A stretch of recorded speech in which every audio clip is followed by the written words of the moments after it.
আসসালামু আলাইকুম। কিছুদিন আগে মেলার ভিডিও তো আপনারা দেখে ফেলেছেন। মেলা থেকে ঘুরে আসার পরে আমার ছেলে গালিবের ঘোরার নেশাটা একটু বেশি বেড়ে গেছে, তাই চিন্তা করলাম সময় বাঁচিয়ে শর্টকাটে কিভাবে চলে আসা যায়। অবশেষে চলে আসলাম বুটবাজার ময়রানে। এই যে আপনারা দেখতে পাচ্ছেন বাগান বিলাস, এটা ময়রানের সবচেয়ে বেশি পরিচিত।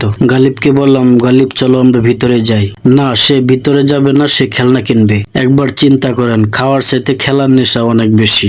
এরই নাম পোলাপান।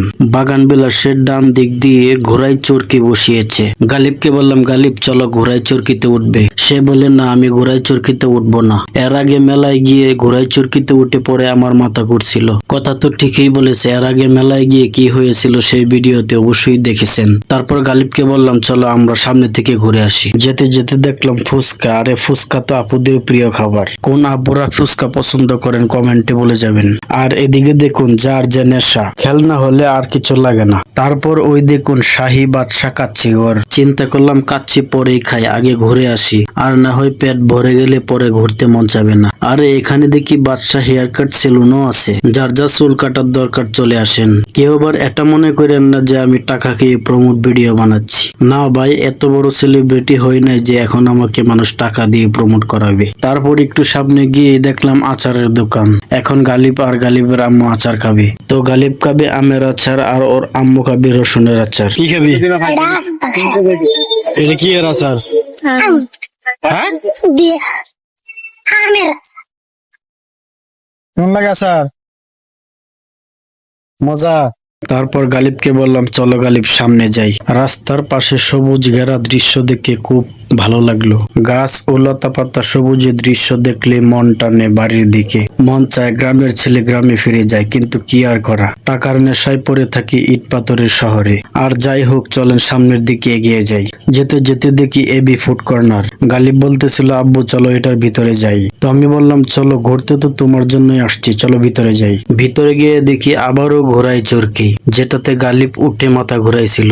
আর এদিকে আছে হলো জাম্পিং, যেটাতে এর আগেও গালিব মেলাতে উঠেছিল। তো কি আর করা, গালিবের কোনোটাতে উঠার ইচ্ছা ছিল না। কিছু খাওয়ার জন্য গালিব মেনু দেখতেছিল, কিন্তু গালিবের কোনোটাই পছন্দ হচ্ছিল না। শেষে আমরা আবার চলে আসলাম। তো চলেন আমরা সামনে এগিয়ে যাই। ওমা, এদিকে খাদক। আরে না, খাদক মানুষ নয়, এই দোকানের নাম খাদক। খাদক দেখতে দেখতে একটু সামনে এসে দেখি ওজন মাপার স্কেল। গালিব তো বলতেছে আব্বু আমি স্কেলে উঠবো, ওজন মাপবো আর আমার হাইট কত আছে দেখবো। ঠিক আছে চলো ওজন মাপো। 10 টাকা দিয়ে শুরু হলো ওজন মাপা। 11 ইঞ্চি 21 কেজি ওয়েট, ওর ওয়েট কম। হ্যাঁ, হাইট অনুসারে ওয়েট 3-4 কেজি কম আছে। মানে ওর উচ্চতা অনুযায়ী কম আছে। সমস্যা নাই। ওজন মাপা শেষে চলে আসলাম আইলো খায়ালই দোকানে। এই নামগুলা দেখে গালিব খুব মজা পাইতেছিল। আর এদিকে আমি খাবারের ফুটেজ গুলা নিতেছিলাম আপনাদের জন্য, যেন বাসায় বসে লিস্টগুলা দেখতে পারেন। আর এগুলা দেখতে দেখতে সময় যতই বাড়তেছিল, আশেপাশের মানুষগুলা সব এখানে চলে আসতেছিল। হঠাৎ করে দেখি গালিব নাই, সে কোথায় গেল? পিছনে চেয়ে দেখি উঁচু একটা জায়গা, ওখানে ওঠার চেষ্টা করছে। দেখেন পোলাপানের কি কাণ্ড।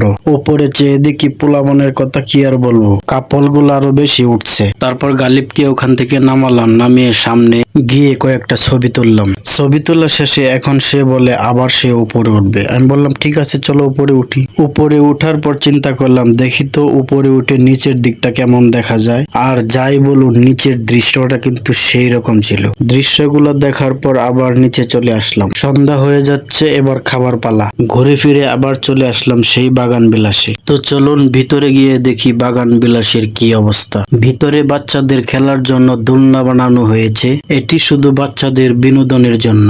গেট দিয়ে প্রবেশ করলেই এক পাশে দোলনা, অন্য পাশে কাউন্টার। আর এদিকে দেখুন আমার রাজপুত্র কি করে। এবার এক নজরে দেখে নিন বাগান বিলাসের খাবারের তালিকা। এটি হলো বাগান বিলাসের স্পেশাল কেকের তালিকা। আর এখন দেখে নিন অন্যান্য খাবারের তালিকা। এগুলা দেখার পর আমাদের আর খাওয়ার ইচ্ছা হলো না, কারণ অনেকক্ষণ ঘোরাঘুরির পর পেটে লেগেছিল ক্ষুধা। এখন পিৎজা আর বার্গার খেয়ে কোনো লাভ হবে না। এছাড়াও অন্যান্য ভারী খাবার যেগুলো পাওয়া যায় এগুলা আজকে ছিল না। মানে আমরা যেদিন ভিডিওটা করেছিলাম। আজকে যারা ভিডিওটি দেখছেন তাদের উদ্দেশ্যে বলি, ভিডিওটি অনেক আগের করা, কিন্তু আমাদের টেকনিক্যাল সমস্যা ছিল বলে আপলোড করতে পারিনি। তারপর ওখান থেকে চলে আসলাম বাদশা কাচ্চি হাউসে। আমাদের ভাগ্য খুবই খারাপ, এখানে এসে দেখি হালিম ছাড়া আর কোনো কিছুই নেই। আইলাম খাইতে মিয়া, খাওন দিলাম না, এটা হইলো? হ্যাঁ, কি আর করা, খাবার না পেয়ে তারপর চলে আসলাম আমরা আরেক জায়গায়, সেটার নাম হলো দেখতেই পাচ্ছেন কাবাব জোন। এদিকে কিছুই আর করার ছিল না, আমাদের হাতে সময় কম, সন্ধ্যা গড়িয়ে আসছিল, আমাদের বাসায় যেতে হবে। গালিবকে বললাম কি খাবা আব্বু, তাড়াতাড়ি বলো। সে 100 টাকার একটা প্যাকেজ দেখিয়ে দিল। খাবার আসতে দেরি হচ্ছিল বলে গালিব খুব রাগ হচ্ছিল। অবশেষে এই যে চলে আসলো আমাদের কাঙ্ক্ষিত খাবার। এই ছিল আমাদের আজকের ভিডিওটি ভালো লাগলে অবশ্যই লাইক কমেন্ট শেয়ার করবেন। দেখা হবে আবার কোনো ভিডিওতে, সে পর্যন্ত ভালো থাকবেন, সুস্থ থাকবেন, আল্লাহ হাফেজ।